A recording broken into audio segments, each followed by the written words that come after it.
She's a heck of a lot of fun, Jeanne Robertson. Oh, she's a heck of a lot of fun, Jeanne Robertson.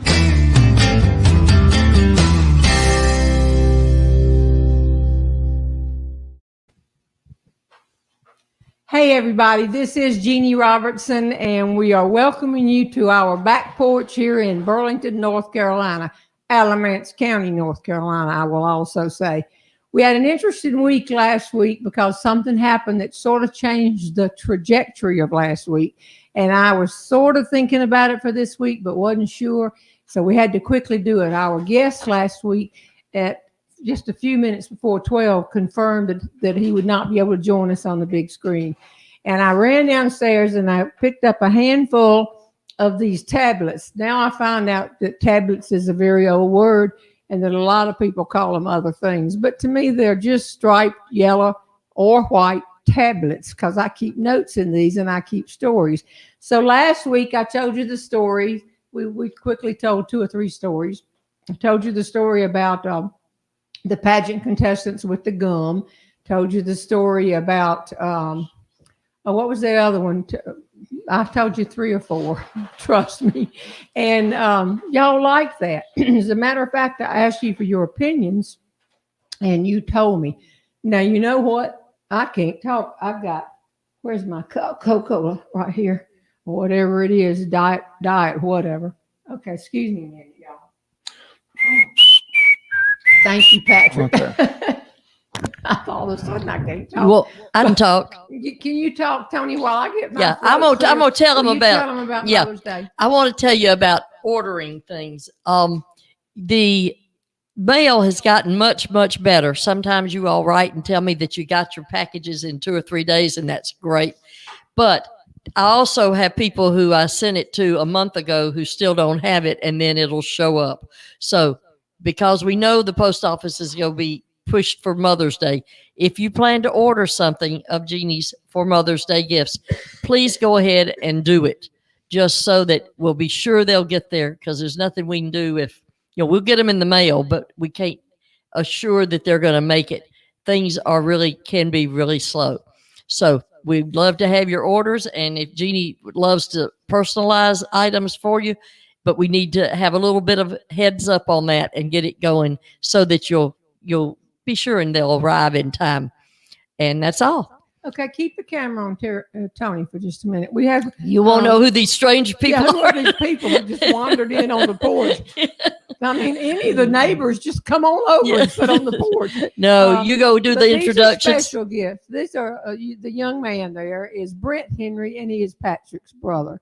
And next to him, who's been here before, is Marilyn Henry, and that's Patrick's mom. Hey, Marilyn.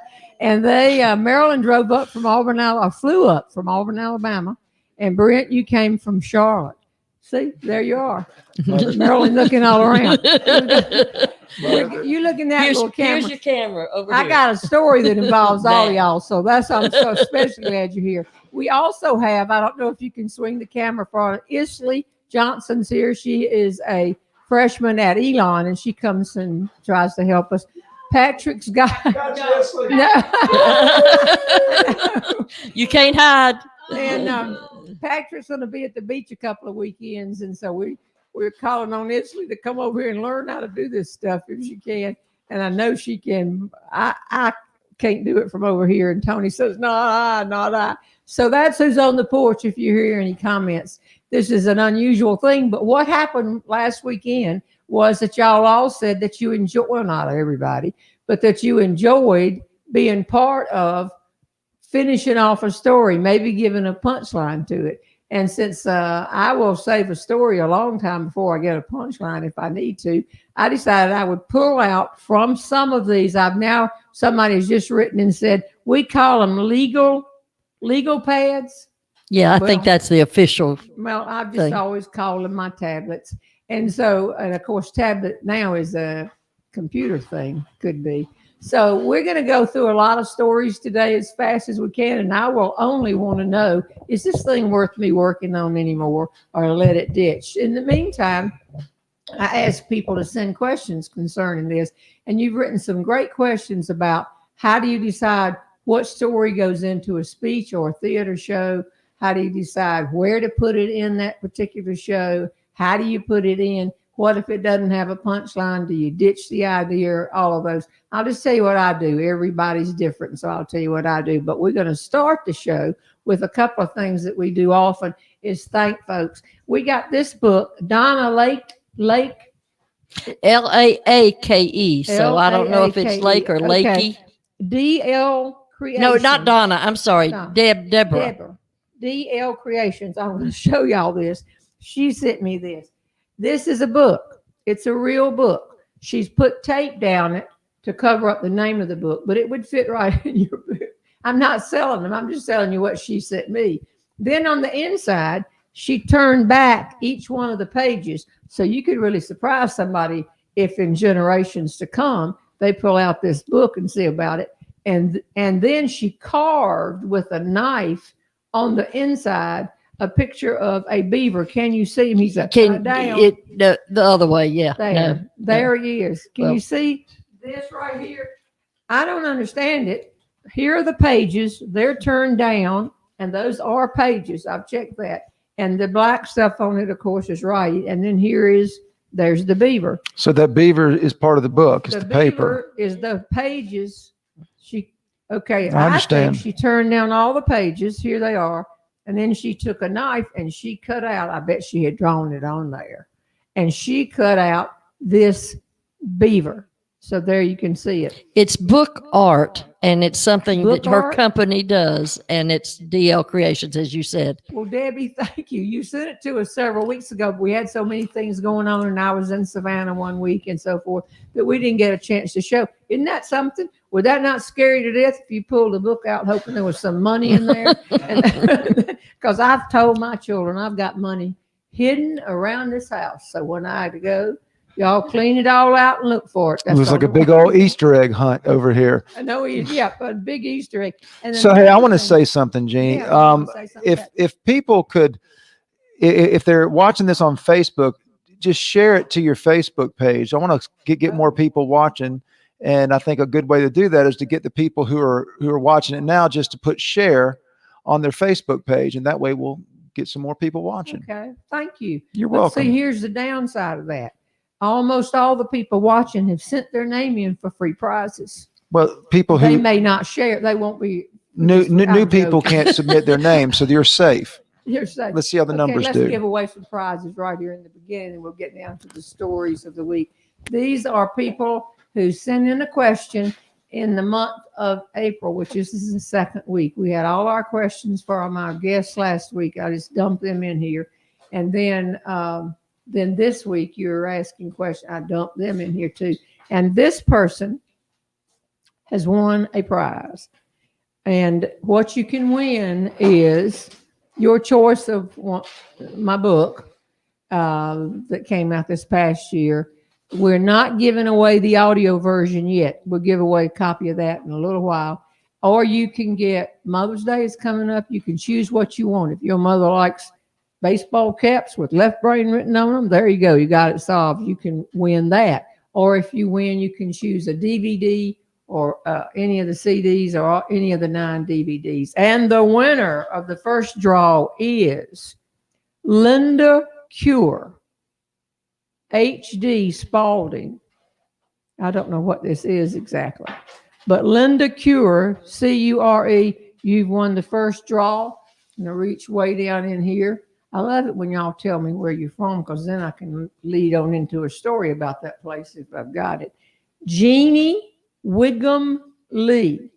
And she says, I've been dealing with a headache listening to you.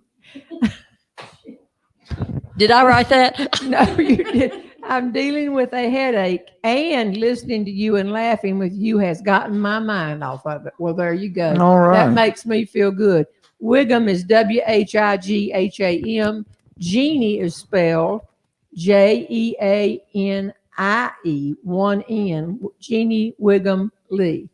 And the 2 people that have won so far, and everyone else also, what we need for you to do is to write Tony, Toni with an I, at JeannieRobertson.com and tell her what you want, to whom you want it signed, if you want it signed, and where to send it. And here's the last one we're going to give away just now, and then we'll give away some more in a little while.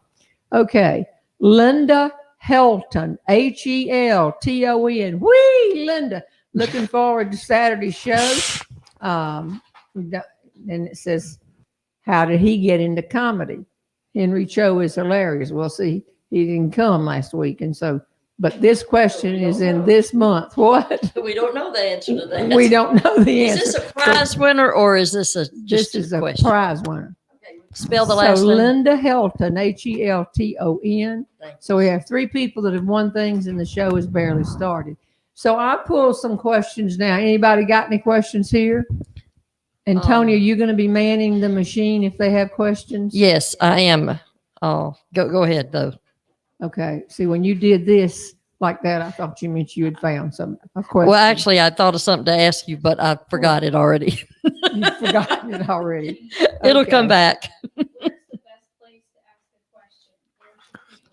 Where's the best place to ask a question? That's what Isley just asked. Where should they send them? Go to the Facebook, Jeannie Robertson. I'm on 2 Facebook pages. One of them I do not post on, haven't for years. And but the one that everybody's using, the one that I post on about every day, has a circle, and I'm in a black sweater with orange slacks or whatever, going into the Grand Ole Opry, the back door stage entrance. And where most of you are probably watching right now, on that website, you just ask a question, and then we throw your name into the yellow question bucket. And I've got some of your questions already for this week. Sally Garrison asked, "What's your favorite part of being on stage?" Oh, what is my favorite part of being on stage? And the truth is hearing them laugh. You entertain too, Patrick. You know, when you write something in particular, I write my material and get ideas from everywhere. And when y'all laugh, I tell you what, it's absolutely wonderful. I'm not sure if I've told this before, but when I won the title of Miss North Carolina on a Saturday, then on Sunday we signed contracts. I barely read them. I was so excited. And then I went home and they had a parade in Graham, North Carolina. And on Tuesday was my first signed contract to get paid for a speech and go. And I said to my daddy, I don't know what to say. And he said, well, you've got a lot of funny things you say. Why don't you use that? And I said, well, I'm in Fayetteville, North Carolina. And he said, oh, wait, I got better than that. Fayetteville, North Carolina is sort of a speed trap in North Carolina. Remember, this was 63. He said, we don't go to the beach. So just about I don't get pulled. Daddy didn't say he was the one speeding. He just said they got pulled. And in Fayetteville that Tuesday, this will answer the question, I stood up in front of all these merchants from Fayetteville, North Carolina, and I said, my daddy said the only thing he knew about Fayetteville is that y'all are a speed trap. What did he mean by that? They fell out. They absolutely fell out. And that feeling of putting together anything and then they laugh and have a good time, I tell y'all, it's a good feeling. Brent, you've gone to comedy classes in Charlotte, haven't you? Did anybody ever laugh in your audiences? I hope so. I think I made out a few. Yeah. Okay. That was my first experience with stand-up. I took a class at the Comedy Zone, uptown Charlotte. And Did you love it? I loved it. It was scary. It can be very awkward. I mean, but they started from the very first step, where to hold the mic, where to, how to take the mic off the stand, and where to throw up. Where to throw up. Right. Do all that. But you did your routine one night for us over at Patrick and Leslie's, and you said it just was unnerving to have everybody there just stop to listen to you. See, this situation for me is, I'm going to tell you some stories I'm working on. The problem is I don't hear anybody laugh because of the way that it is. I don't know how these guys like Neil Steele are on the radio all the time and you don't hear the reaction. The voices in Neil's head laugh at him. Is that it? Yes. He would do that. Hey, here's a question for you. If you want to take another sure. one, I'm going to put it on the screen. Jessica Morris asks, who do you think is the funniest comedian aside from you? And it's okay because I don't consider myself a comedian, so you may go answer that. Brent's still working on it. I like people who can use words in a clever way and lead to a laugh in a clever way. But a lot of times, and everybody can do what they want to do. But sometimes when people don't think they're being funny, they throw out a 4-letter word. And if you're in a comedy club, people laugh, and it reinforces that's it. So I like the clever use of the word. There's a guy that's coming here in June, Tim Gard. No, I love Tim. Okay, well, Tim Gard can make a face and just look in the camera, and you're going to laugh. He's that good. He's actually flying here with his wife from Oregon. Yeah, to be on the show. Tim's been Wouldn't a long. You say he's really funny. He is brilliant. And one thing that's funny about Tim, he does a lot of sight gags, so he will create different visuals, and it just has starfish story. Yes, I mean he did a whole bit dressed up as a starfish, and the whole time his arms were out here, but he makes little glasses out of forks and all this stuff, and it's not corny because it all fits into his message. But he is just one of my favorite people in the whole world. I know so many professional speakers because I'm active in the National Speakers Association, and I'm even a past president. And your husband was a past president of the National Speakers, the boys' daddy, and he could make a face, and people would just like deadpan, and people would just roll out. But to me, I want to see the clever connection. Bob Newhart is a very good example. And I learned from Bob Newhart too, because I listen to everything he does on Sirius XM.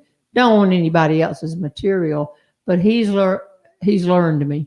I learned from him that he asked questions in his story without having to say he said, then she said, then they said, because we have a tendency to do that and it's repetitive. He will say, did you mean that, Jack? And see, that lets you know where you are in the story. So he's one of the good ones. Something going wrong, Patrick? Okay, you're moving around and getting something up.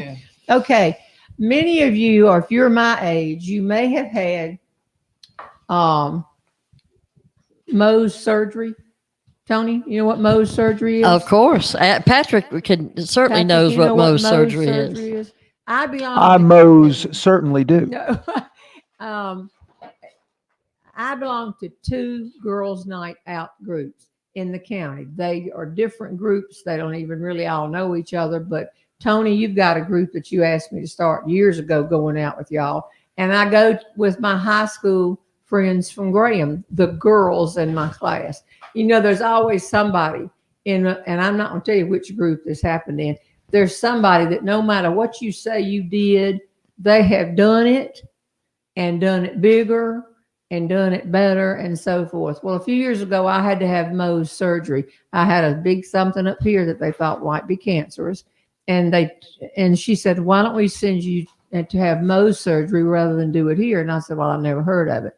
It's named after a Dr. Mohs. Right. I think so. Yeah. That's his name.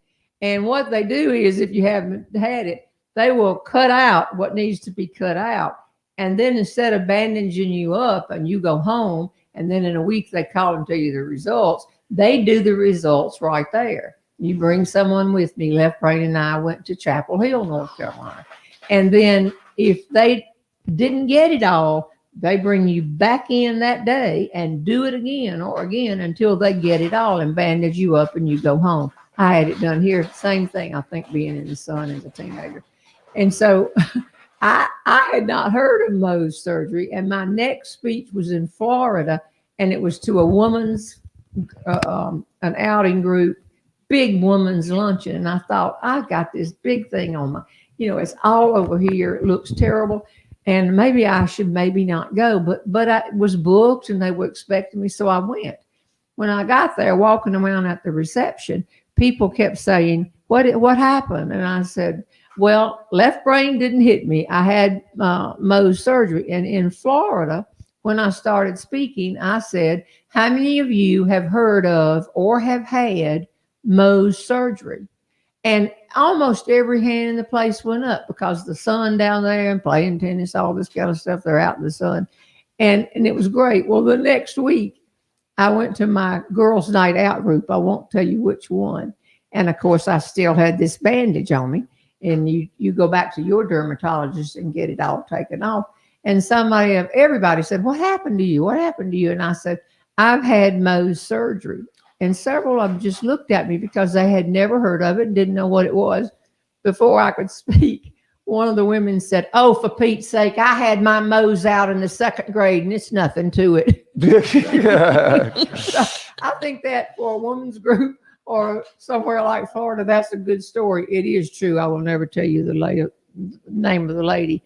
Another story I'm not going to tell you the name of happened at Jerry's annual hot dog supper for his high school class. And it was in a church. They have a kitchen. They had gotten the church. And they called us all and said, we need door prizes. And if any of you have, it was where you brought your spouses, if any of you happen to have a gift you got at Christmas and you're not going to use, you're going to re-gift it. Can you bring it and give it as a door prize? We've got some money that we'll put $10 in envelopes and things like that. But if you got something that's brand new and you don't mind giving it, bring it. We'll have the door prizes.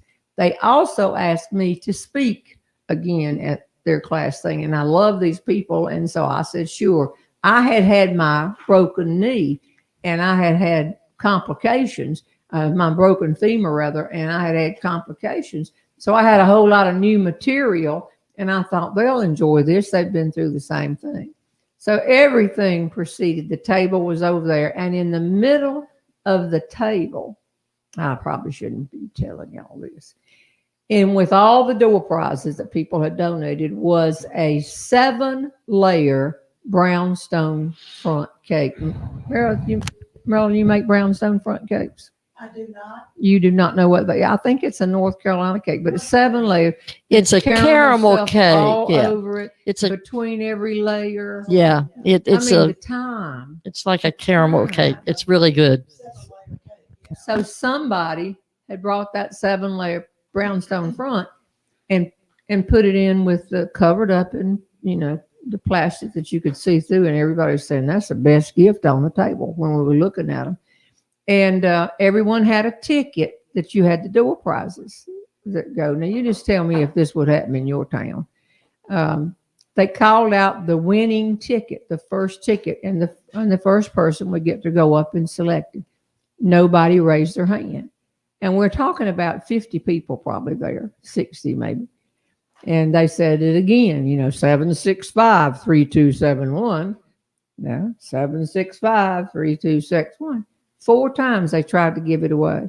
And finally they said, go on, just tear it up, go on, keep going, because everybody there had a ticket.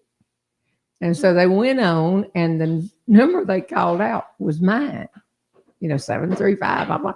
And I said, well, bingo, I won the cake. And everybody was disappointed, but they were saying things like, well, that's only fair. She spoke, she didn't charge us to do anything. That was fine. Mm-hmm. And I went up there and people are saying, get that cake, get that cake. And then some people were saying, don't get that cake. Whoever brought it's not a good cake baker. It's not going to be good. But of course, I picked up the cake and I sat back down. And they continued giving the door prizes away. Maybe they gave away 4 or 5 more of them. And a woman put her hand up and said, I wanted to know if we could select one of the gifts. My husband dropped his ticket on the floor and put his foot on top of it by mistake. And the first number you called was our ticket. And now could I just jump up and get my prize? And of course, it's just a bunch of friends having a good time. And they said, sure, come on up here and select something. He went up and looked all around. He picked up an envelope with some money in it and sat down. We gave away all the door prizes. I was so happy I had this cake. My grandsons were coming. I said, I'm going to freeze this thing. I'm mumbling in the left brain. We got that whole weekend solved. We got a cake here. And when it was over, naturally, the minute it was over, people began to walk toward me. They wanted to say they appreciated the speech. They enjoyed the speech, whatever. After a minute or two, I heard a discussion behind me between a man and a wife. They were talking sort of loud, but then I had a tap on my shoulder. And this woman said, only in a small town, you've got my cake. And I said, you made this brownstone front cake, wouldn't you think? Sure. I said, you made this? She said, no, I didn't make it. I feel that we won it. And I said, you won the cake? She said, yes, I'm the lady who's realized that my husband had his foot on his ticket on the floor. And it was the first number called out. And that I would have chosen that cake. Now, if that had been, you ever heard of anything like this before in your life? If that had been my class, I would have said something like, touch my cake, Gloria, and your legs are going to get chopped off from under you. Don't you dare. But it wasn't my class. It was Left Brain's class. And so I swallowed hard and said, I'm sorry. You can certainly have the cake. And then her husband began to chastise her and say, I am embarrassed by that. I just turned back and started talking to the people in front of me, but they were behind me. And he was saying, give her back the cake.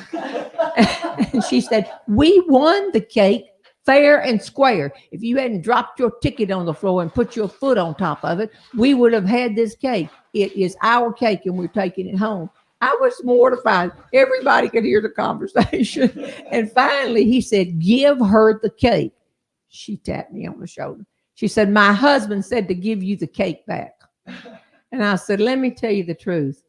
I don't even like brownstone front cakes. We wouldn't eat it. Y'all just go ahead and take it. And she said, see there? She knew that it was our cake. They began to walk away, and all of a sudden, I just couldn't be Miss Congeniality anymore. I said, oh, excuse me, the people with the cake, excuse me, sir, you got my $10.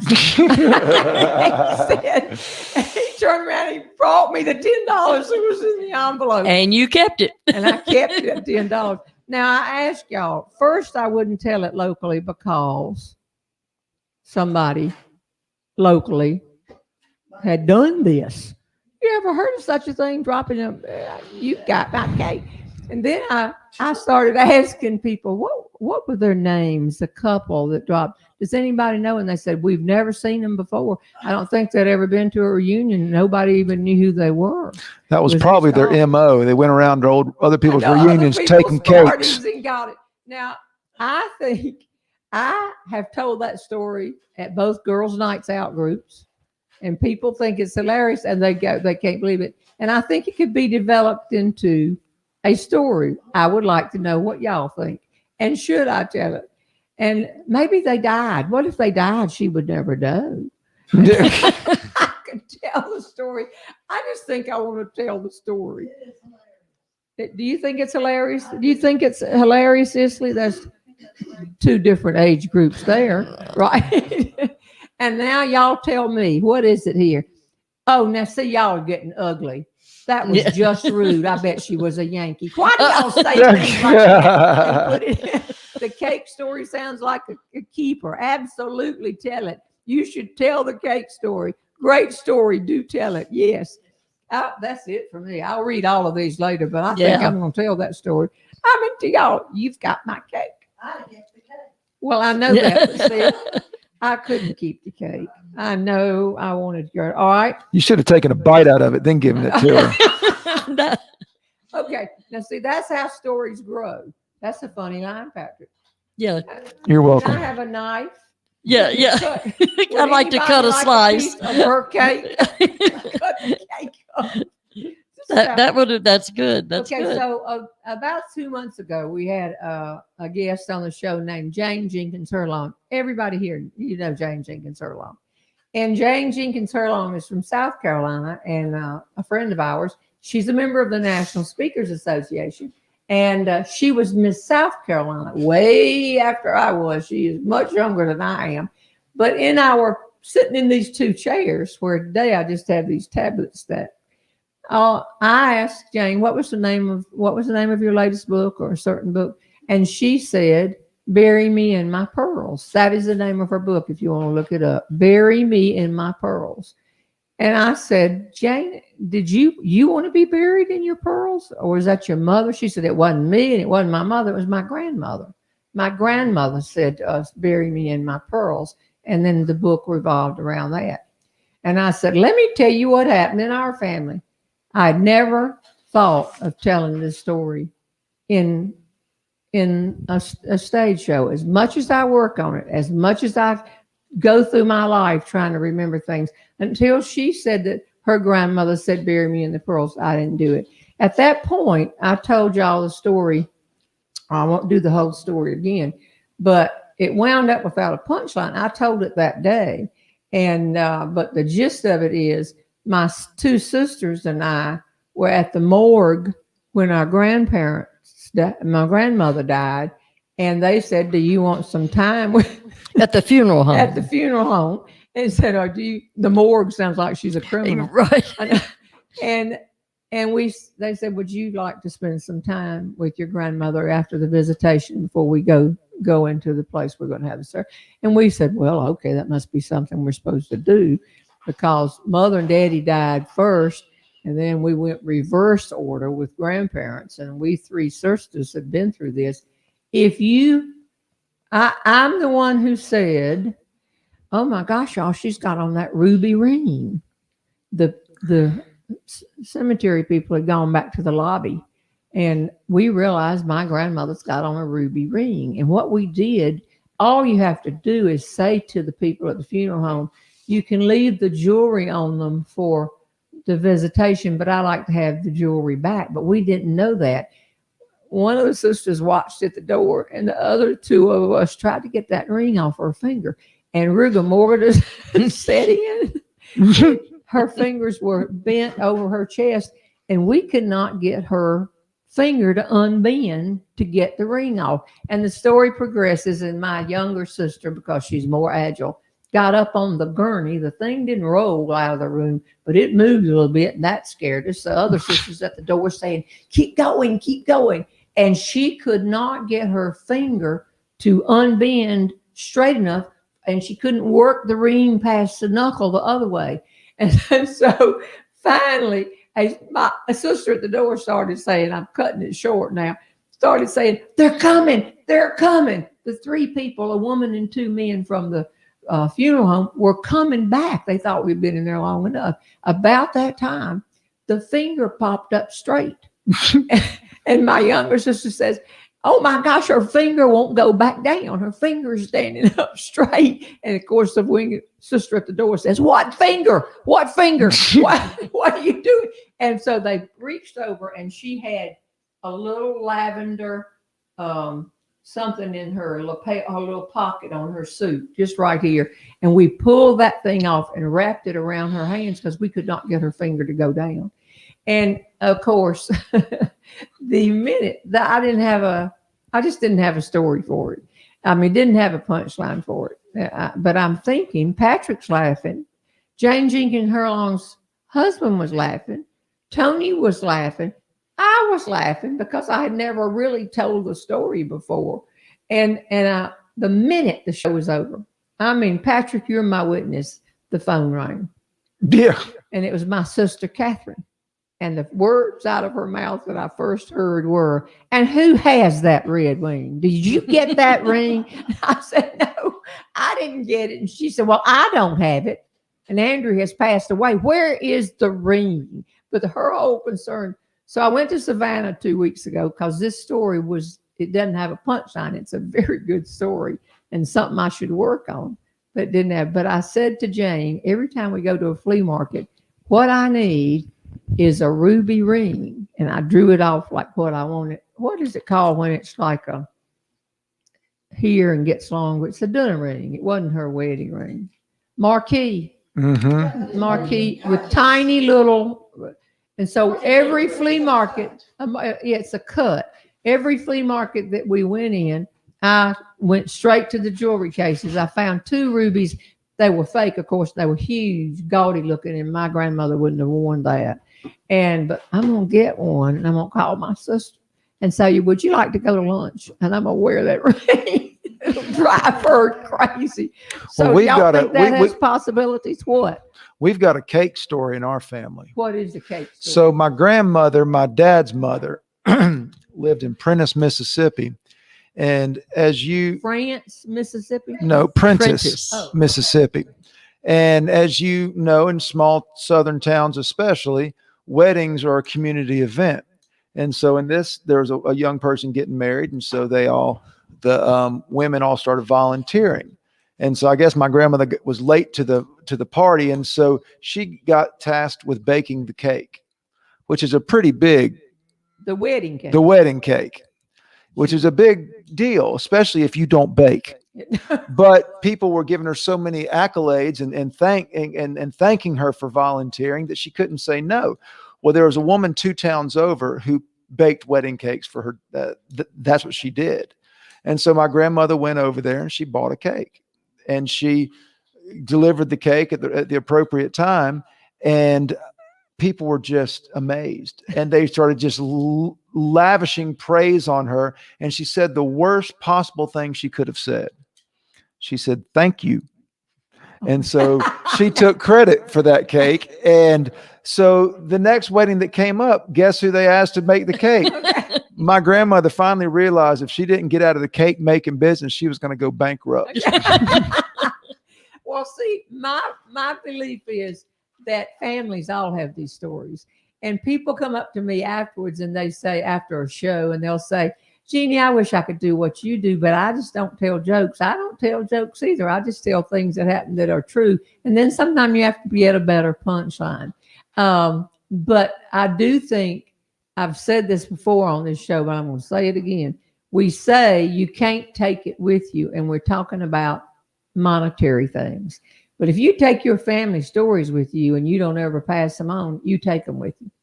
And they won't be able to, they're not able to put it together right after you're gone. So go ahead and write up your stories enough for people to pass it on. All right, we're going to give away prize. Here we go. Okay. Right here. And then I'm going to ask. I see my daughter walking past with some little boys. Yeah, Meredith and friends have just been back and forth. Are they trying to get on the show? Well, I don't know. We can pull them in. Time on a Saturday. How old is Meredith now? She's 12 going on 27. Yeah, okay. All right, this is Kylie Sullivan. Kylie Sullivan, Kylie.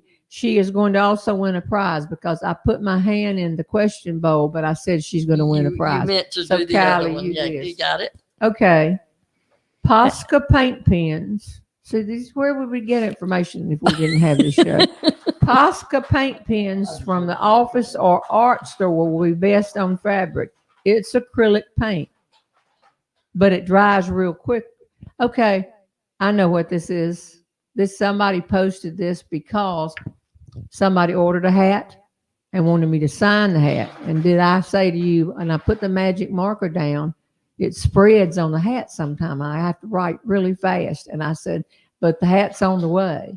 And didn't they want you, Patrick, to sign the hat and Tony to sign the hat? They did. That's an unusual thing. Don't everybody start asking. That was my first. That was my first hat to sign. Oh yeah, first hat.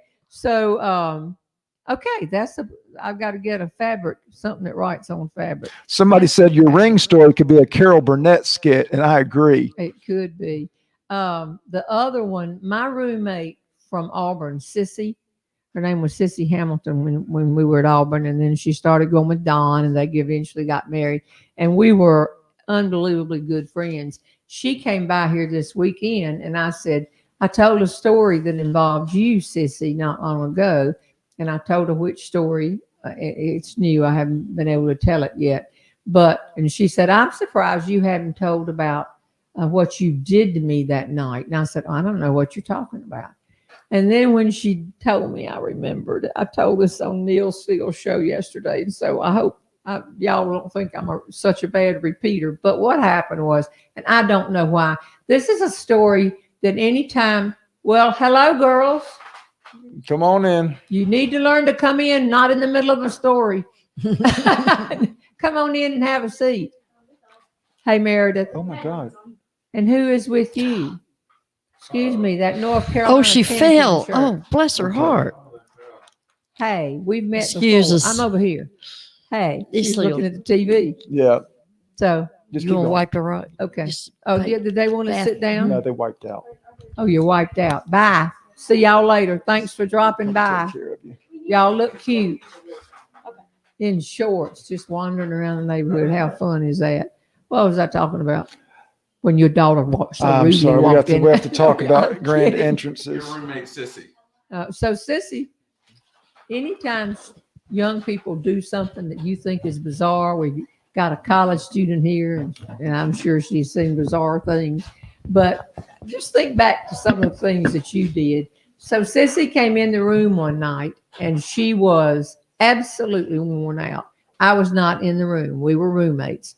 And she said, I was so tired. She told me later, I thought the only way that I could even get any work done would be if, okay, 4 people have just left. Thank you, Brent. I appreciate it. I'm still here. Are you still here? Okay. So she said, I was so tired, I thought if I took a shower. But she said later, Jeannie, I was so tired that I couldn't even dry off. Now, I think don't guys walk around in dress rooms and pop towels and don't have clothes on and things like that? Some guys do. I've heard rumors. You've heard rumors. Women do not do that. You don't walk around with no clothes on. I mean, you grab your towel and you dry yourself. She was so tired, she decided to get in the bed and let the sheets dry her off. Okay. Just turn over and pull the covers over. I came in a couple hours later and see her cocooned up over there. And then in a minute, I just thought she was asleep. Or so she turned over and I said, oh, my gosh, she hadn't got on any clothes. She didn't have any clothes on at all. And I went over, I said, well, she has to be sick. And pushed her a couple of times. Said, Sissy, are you okay? You don't have on any clothes. And she said, leave me alone. Leave me alone. I'm going to be in the bed. I'll put on clothes in the morning. And she curled herself back up. But we were good friends, but not that good, really. So I went out in the hall and rounded up everybody I could find on the hall. Came back to the door and started screaming, fire! Fire! Oh, that's great. Get out of the building! Get out of the building! She got up, covered herself in sheets and blankets, and came running down. 25 of us were standing there. And she said, oh, that's real funny. Went back and just fell in the bed and went to sleep. She would know she was not drinking. She was not anything. She was tired. But when you hear some of the things, she could have broken both of her legs jumping up there. Why did I do that? But the reason that I mentioned this to Sissy when she came through town, she was driving with her husband, Don, from Rhode Island. Delaware, near Philadelphia Airport's where I go when I see her. Yeah. To Atlanta for a wedding. And I said, we had to go to girls' night out. Don't you remember? I asked her to go. She couldn't do that. So I said, come over here and let's just talk. And we laughed till we hurt for 2 hours. And one of the stories that I told her was another question that when Jane Jenkins Hurlong was here, she said, Jeannie, when you were in the Miss America pageant, did they still ask questions? Those of you my age, do y'all remember they put them in a soundproof booth? They would ask the same questions or they would ask 2 questions. And I said, yeah, they didn't do that with you. And I think she said they had stopped that when she was there. And the truth is, I said, I didn't get in the top 5. So I didn't even get in the top 10. I finished 49th out of 50th, but I knew what she was talking about. We had questions at the Miss North Carolina pageant. And at that point, this is where you gave me the punchline, Patrick. At that point, I just broke into a story that I had not even thought about. And it was a true story. You practiced for the questions in a pageant. You didn't know what question you would get. And there weren't a series of questions. It wasn't like the old driving test where they said, these are the questions could come from these. And it was in the back of the book. They would ask questions. They asked you a series. And one of the serious questions that was on pages that we passed from one contestant to another was, other than your mother or your father, or they would say, other than your father, what man do you most admire? Or other than your mother? Well, I thought, I bet they could ask this question. And I bet they're going to say, other than your mother. So I planned, an answer for that. I was ready. Are y'all coming back in now? Go ahead. Okay, come on through, Maryland. And so, are the girls gone? Wasn't that sweet of them to drop by? They could see us in here with cameras. Well, they had wiped out on their bikes. They're injured. wiped out. I thought they were tired. They fell. They fell. That's why they'll be okay. Okay. They're in the playroom. So if you wipe out, no, they fell. They fell. They're See, okay. there's They'll a be all word. right. I But need they younger people. they Did are you- bleeding and bruised. But that's okay. They came in here to get Band-Aids. Yes. Sympathy, I think. I couldn't see blood. I didn't know. I thought they were coming to the show. No. Okay, so what was I talking about? No, I'm kidding. I'm telling a story about being in the pageant. We tried to guess out of hundreds of questions what we would be asked, and I was ready for, other than your mother, whom do you most admire? And I got, other than your father, whom did you most admire? What man did you most admire? And my answer for mother was one that I just, I started saying that question, and I said, well, to really admire somebody, this is on statewide TV in front of thousands of people across North Carolina. And I was in the top 5 and, of course, won it. And then I said, not of course, but by the grace of God. So I said, to really admire somebody, you have to know them. You can read about presidents and authors and sports figures, but then you know them, and maybe they're not somebody you should even be admiring. The man that I most admire, other than my father, was a student at Auburn who was blind and was in school there the same years that I was there, and had to put all notes in Braille and this, and graduated on time with great grades. And I knew firsthand that I would admire him the most, and I'd have to name them, which was a pretty good answer, wouldn't you say? That's pretty. But there hadn't been a blind boy. This was the problem. This was going to be for the mother question. For the mother question, because there was a blind girl, and she was a sweet mate from Talladega of Sissy and I, who was here this week. And I brought it up, asking Just had Sissy. And of course, it was awful, because then I won. And of course, in the first press conference, they're saying, tell us about the young man. He was very effeminate. he was a great, he wore a dress. And Sissy even remembered her name. But we remember her so well because then Sissy said, do you remember that she would put, when she wanted privacy, she would just put a blanket over her head and sit in the bed and study, because everything was in Braille. And so that was the clue. Don't talk. She was studying. And we had to keep our toothbrush and toothpaste. Everything had to be, you couldn't mess her up, because she really was going. She was great and very successful. But all year, every place I would go, they'd say, have you talked to the young man who had lost his sight? But once you lie, you're in it. I started saying things such as, he prefers not to be the center of attention. So when the show was over here that day, Tony came right up to me and said, are you nuts?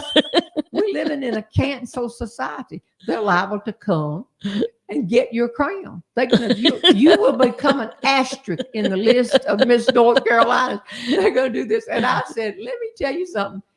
At age 77, making my living as a humorist, if they come and take the crown away from me, I believe I'd turn into Clint Eastwood. Go ahead, make my day. Can you imagine doing all this? Now, that's a funny story, and it's a true story. True. And unfortunately, it doesn't have a good punchline. Clint Eastwood is not strong enough. Make my day, Dirty Harry, is not strong enough. But Patrick, here's a thing to remember when you're telling stories or writing stories. This is what I love to hear my friends say. Before I wouldn't put it on stage without a good punchline. I like for them to say, you know what I thought you were going to say, Jeannie, was, because 9 times out of 10, they got a funnier line than I have. And I say, thank you very much. And Patrick, about a week later, I'm still mulling over the story and saying, for Pete's sake, I can't, this is not funny enough to tell this story. I'm trying to find the young woman in the internet, all this, and okay it with her. And Patrick said, what you ought to do is just tell them that don't think that you're that tied up in being Miss North Carolina anymore. Why don't you just tell them the truth? You haven't put that pageant crown on your head in 3 weeks. At least. At least 3 weeks. I actually gave it away to children. I don't have a pageant crowd. But do y'all think that story would make it? What life lesson? Oh. I thought the cake joy was in with the lady dropping the cake. That's a possibility. Also, you taking a knife and serving her cake and giving her the crumbs. Oh, go ahead. By the way, just so y'all know, Jeannie is looking at a monitor, so she's reading your questions. She's not passing out. Yeah. No, I'm not passing out. Today is awesome. Oh, no, you like this. I thought the cake story. See, I thought the cake story was going to end with. That's what you like for people to say. What I thought you were going to say was. So with those two stories from the show when Jane Jenkins was here that day, Bury Me in My Pearls, and Did You Get Pageant Questions, I dug up two questions from my past that I have never told, that I think both of those stories have possibilities. But I wanted to tell them a little bit today because they didn't have those punchlines. Catherine calling and saying, do you have that red ring? And then, I hadn't had that Miss North Carolina crown on in at least 3 weeks. That's a good punchline. Okay, let's give away. I'm not even asking y'all's question. How much longer do we have? Oh, you 9 minutes. You can't be serious. You know what? A person who interviewed me, by the way, thank you, WRAL, Scott Mason, for featuring me Wednesday night in the Tar Heel Traveler series. I posted it on my website, on Facebook for y'all to see, but I appreciate that so much. That's the longest running series, I think, in North Carolina, and he's won every kind of an honor for it. All right, here's my question. Did you attend your prom in high school? Might be a story material in there if you did. Patrick, you might as well get your ukulele ready to play. Yeah. Or guitar. Okay, we're going to run just I got a to few block. minutes I got to on. block this guy though, James Lee. Block he's those a troll. trolls. We spend the next hour blocking them all. But Jerry was called in. My left brain was called in by Dr. Calvin Linneman, who was the principal of his high school. You couldn't get away with this today for love nor money. Jerry was principal of the senior class, and it was January. And all he was interested in was playing basketball, trying to get a scholarship and go to college. And he did not have a girlfriend. He loves girls, but he did not have a girlfriend. And Dr. Linneman said, Jerry, you got your date for the junior senior prom yet? And he said, is that in May? And he said, yes, you need to get it now. The mamas have been calling me. They got to buy these dresses. And if you'll get it rolling, with you being president of the class, if you'll get it rolling, maybe some others will too, and tell your friends you've got your date. Jerry went home. Can you imagine a school principal today saying, you get in here, he said, be back in here Friday, tell me who your date is. You get away with that now. Jerry went home and he figured out who was going to ask. But they had a party line. I grew up on a party line. Am I the only one here? No. We had party lines. That meant, like on the Andy Griffith show, people could pick up the phone and listen to your conversation. So he got some money and he walked 3 or 4 blocks to a payphone, put in his dime, and dialed the number. Mouth was dry. He didn't want to be asking. They didn't go together. She was just a friend. And she answered the phone, and he recognized her voice. And he said, would you like to go to the prom with me? And she was so excited. She said, I would love to. Who is it? So the good thing is, I think they go to the prom by themselves these days, don't they? Go in herds. They say, I don't want to be stuck with somebody all night. So they do go in groups, okay. I think. Patrick, your mama's here. Yes. I want you to sing by request, and we'll wrap it up, give prizes. But the Baptist prayer chain. Oh yeah. So was that the one you had planned? No, but that's okay. I'd love to play it. This is for you, Marilyn. So, yeah, my mother, she is here. She is back here. She and her best friends are all in the Bible study together, and they travel the world together. And they call each other the posse. And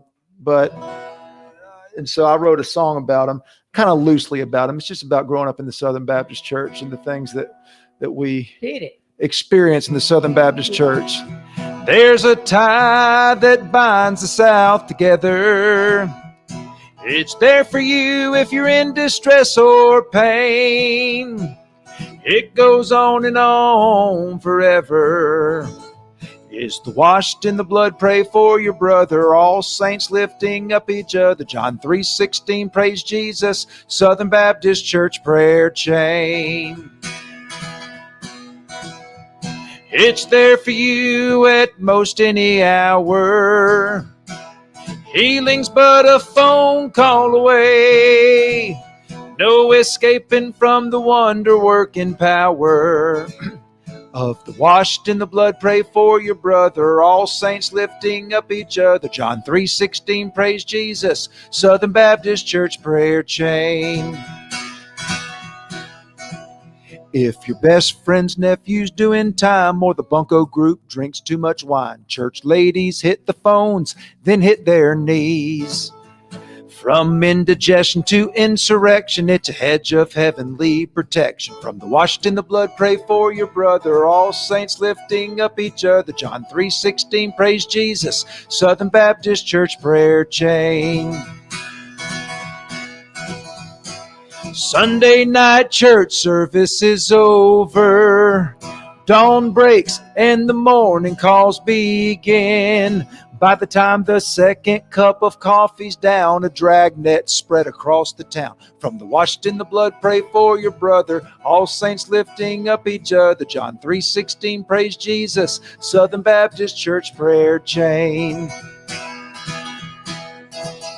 Did you hear that Francine's husband left her? Miss Vogel passed to the hereafter. Ruby's daughter's in the family way. Frank's grandson got caught smoking pot. Bob Slocum's best bird dog got shot. For all these things, dear Lord, we humbly pray. The good word says we must bear witness, even if we're in each other's business. Our Christian duty demands faithfulness. After all, it's not gossip if it's a prayer request. From the washed in the blood, pray for your brother, all saints lifting up each other. John 3:16, praise Jesus, Southern Baptist Church prayer chain. All right, way to go, Patrick. Okay, I had 25 different stories that I pulled up this week, this page and the next two out of my tablets. So we'll do this again if y'all like this kind of thing. I have to apologize. I got so caught up in myself and my stories. I did not ask your questions, but you were asking how do you put it in the speech, how you do that, and I will do that next week. Next week I will be in Houston, sitting in the Intercontinental Airport by myself on my computer, and I will take these questions with me, and I apologize for that because I told y'all I would try to ask them. Okay, we want to give away right now. This is a regular gift. This is not the Audible book yet, and this gift goes to Lee Ann Woodard, and it says top fan. Somebody later explained to me, why do some people have top fan on it? It's a Facebook thing. We don't know. I don't know. Lee Ann, Lee, another word, Ann, Woodard. Happy Easter. That was from last week too, because we do them by the month. Leanne, make sure you email Tony. Yep, tell Tony. And this is also a regular prize right here. Oh no, Judy Johnson. How many of those? Post this interview to Facebook if possible. Well, with all of the shows I posted the interview from RAL. Judy Johnson. How many Judy Johnsons do you think we've got? You'll hear from all of them. There goes your inventory. Okay. All right, now I'm going to draw this time, and this person wins the 7 hour and 20 minute, 7 CDs. It's actually 7 hours and 26 minutes, but who's counting? I know it. I didn't realize that, Patrick. Patrick, of course, did. I read it, and he did it. And if you don't have CDs anymore, and we didn't do that many of them. But please give it to somewhere, especially a place where people can't get out and people can't get in to see them. It's a great place. It's a great Mother's Day gift. It would be a Mother's Day. I can't think of a better Mother's Day gift, as a matter of fact. Unless it would be one of your CDs. No. You're out of them? Well. No. But, that's right. You get a percentage. I get a percentage off sorry. this. Okay. Hey, y'all. And we don't have an excuse of somebody not showing up this week. Here we are. Yeah. You got to draw for it. You draw for the audiobook. I didn't draw for it. No, you described it. Do it now. You just said you were going to. What is wrong? All right, here is the person. I can't see into the books. This is the person who wins the audiobook for this week. And it is Sherry Blaine, Blaine. And it says, I can listen to all your stories over and over. Thank you, Sherry. I appreciate that because stories grow. Sherry's commented today, so she's on. She should be on. Congratulations, Sherry. Marilyn, Brent, thank y'all for dropping in today. We missed y'all Easter. You came the week after this year. So, but it's always good to see y'all. And Patrick, thank you again. And where is Isley? She's doctoring up the girls. She's doctoring up the girls. She's taking care of the injured parties down there. But no one asked me where the Band-Aids are. She found them. Oh, she found them. Where did she find them? I don't know. I mean, I'm not there. They're from 1967, but they're they're older this big. If they haven't disintegrated. Let's go check on them and see what it is. And everybody else, I apologize that I got so wrapped up in getting through my list to try out. I thought Mohs surgery is good. Oh, yeah. Like that. So all of y'all, thanks for your continued interest, and we'll be back. Let us know on here what you want us to do. Talk to you later. Keep laughing. She's a heck of a lot of fun, Jeanne Robertson. Oh, she's a heck of a lot of fun, Jeanne Robertson.